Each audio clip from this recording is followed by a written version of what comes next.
So welcome, this is the results and review of UFC Fight Night 109, Sweden, Gustafsson versus Teixeira. Absolutely great night of fights. We're going to get right into it. First fight, Martin Held versus Damir Hadzovic. What can we say about this? This was 2 rounds of control from Held, taking him down and just controlling him on the ground. Not really close to finishing him, to be honest. And then the beginning of the third round, Hadzovic unleashes a knee that just knocks him clean out.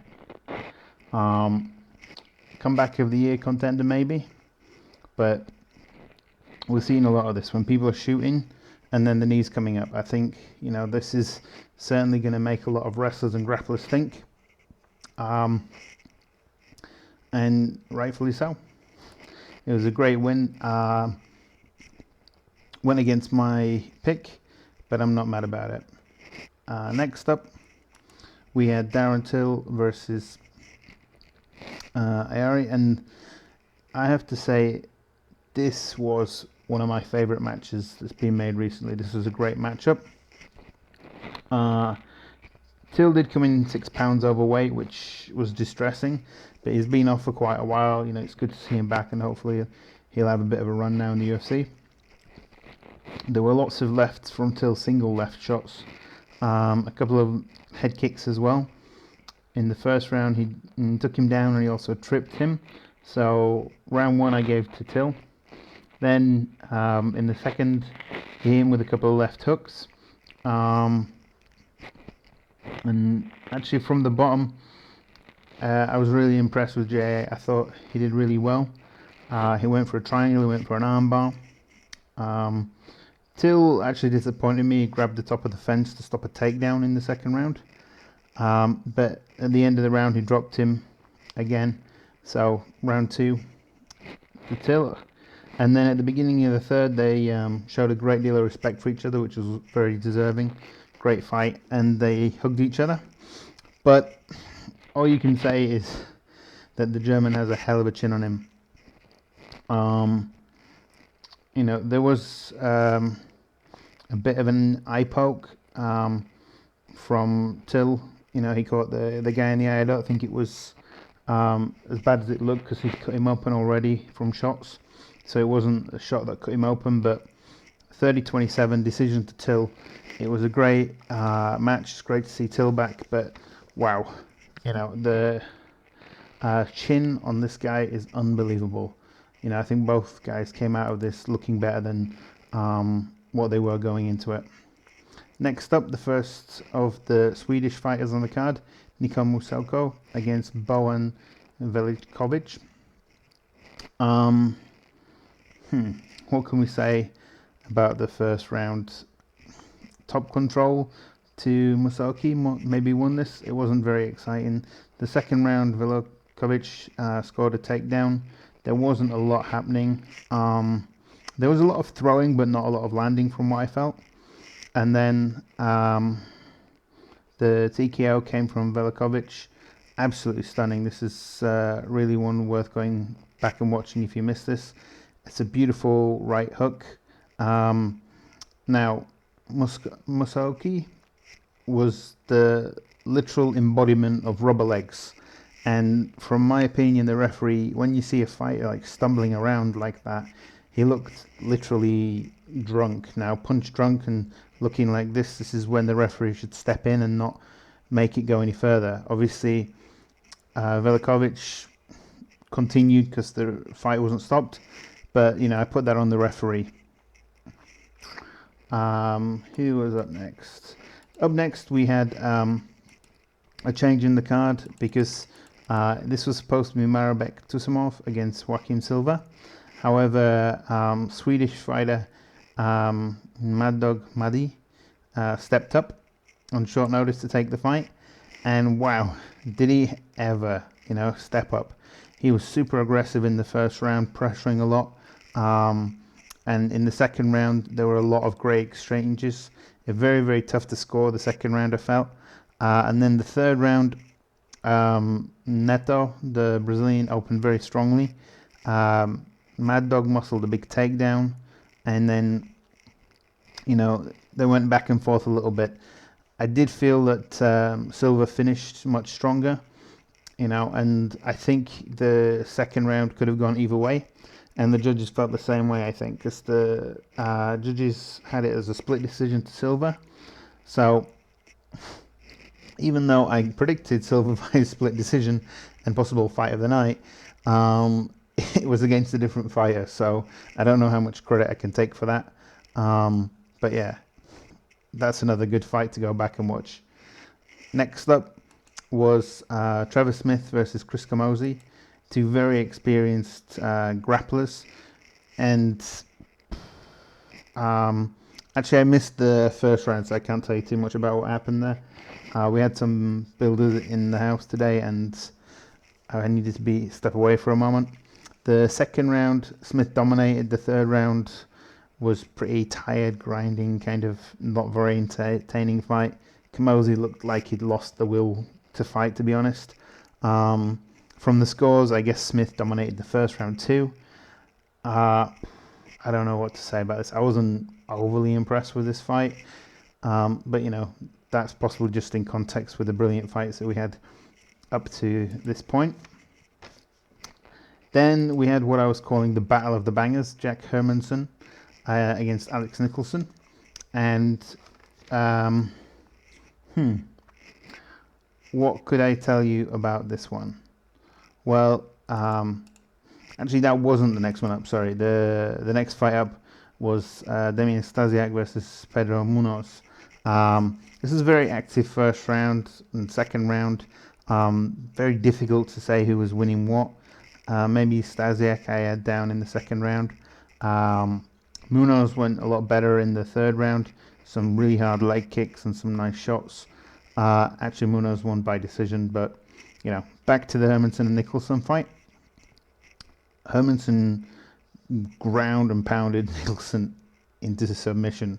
Actually, it was a TKO, but my God, he was quick. He swarmed him and he just pounded him. That was a pretty brutal match to watch. Next up, we had another fight where there was a late replacement, and Emil Omek this time was replaced by Oliver Kemp. I didn't really know much about this kid going into the fight. Very much baby face. He looks a lot younger than his 25 years. But the Swedish MMA media talk about him being the future. He's got a very good knowledge of a wide range of techniques. And it looked at the beginning like a man versus a boy. But he was surprisingly strong. He looked good on the feet and off his back. Actually, I gave every round to Taleb. But I was really impressed with Enkamp. I thought he showed a good chin as well. And, he went in there against a really tough seasoned veteran in Taleb, a guy who's been a tri-star, and really learned the game. So the future is certainly bright for Mr. Enkamp. But, Taleb won the decision. Again, the late replacement decision, the late replacement pick, I called it spot on. What can I say? I'm a master with late replacements. Okay, next up, I called this one the Battle of the First Round. This was Abdul Razak Al Hassan in the black shorts here against Omari Akhmedov, again also in the black shorts. But okay, so Hassan is on the right and Akhmedov is on the left. Now, Hassan is obviously a very powerful striker, and Akhmedov has a super chin. He took a lot of massive shots. The first round was pretty close. They were both throwing really hard, but I didn't see anybody get rocked. Out of maybe edged it to Akhmedov. The second round, the beginning, Hassan was lighting Akhmedov up, but he got taken down. And I really felt that on the feet they were pretty even. Maybe Hassan had an advantage, certainly power-wise it looked like. But on the ground, the difference was unbelievable. Hassan, if he wants to be a top contender, really needs to work on this part of the game, and it showed up again in round 3. You might be able to knock most people out with your punches, but if you can't, you need to have a second way to win. This was also a split decision. This went to Akhmedov. But, you know, Hassan is certainly a fighter worth taking note of, as is Akhmedov. So that was a great fight. Again, great fight. Then we had two really seasoned veterans. The battle of the BJJ black belts was what I was calling this one. You know, and I'm going to be honest, I was super shocked by Peter Sabata's stand-up. He had Killer B down twice in the first round with some really big shots. And then in the second round, he TKO'd him. A left jab, and then he finished him with a knee, I believe. That is by far and away the best striking performance I've seen from Sabata. You know, I think at the end of the fight, he said he broke his hand at the beginning of the second round. You know, maybe that's why he finished him with the knee. But Sabata, if he can, you know, keep rolling like that and keep striking like that, he has a big future ahead of him. You know, that was very impressive. Then we moved on to the co-main event of the evening. And what can I say about this? This one was a blink and you miss it. Serkinov decides to rush forward for whatever reason, and my boy Volkan Ozdemir catches him behind the ear. Beautiful short hook, and wow, KO'd. You know, I got a lot of feedback when I did the prediction video and says Ozdemir is going to win this by TKO. You know, people, oh, you're so stupid, you don't know what's going on. Serkinov's the future of this division. He's a super wrestler. He's going to take this to the ground and going to submit him. Yeah, guess what? Serkinov probably is better on the ground. And actually, the one thing that I thought was going to happen was he was going to try and take it to the ground, and Ozdemir would be able to defensive wrestle him and keep it standing. He did not. Serkinov may be great on the ground, but that kind of rushing, that was like Vadum getting knocked out by Stipe. You know, you can't do that. You can't just run at a guy throwing your hands. You know, this isn't a high school fight. You know, so I was really disappointed with Serkinov. Pleased for Volkan. I don't know what is next for the guy. I certainly don't want him to start going up against the killers at the top of the division. I think he needs a few more fights to get himself, you know, acclimatized to the UFC. I don't know really what you do with him. You know, that's the big problem right now. Once you beat an OSP and Serkinov, then the guys in front are the two guys in the main event, DC and John Jones. I don't know, is there anyone else in front there? Yeah, so it's a really tough road for him if he's going to keep moving up the rankings. You know, I wouldn't mind him, you know, taking a couple of fights just to help him improve, get used to the octagon and things like that.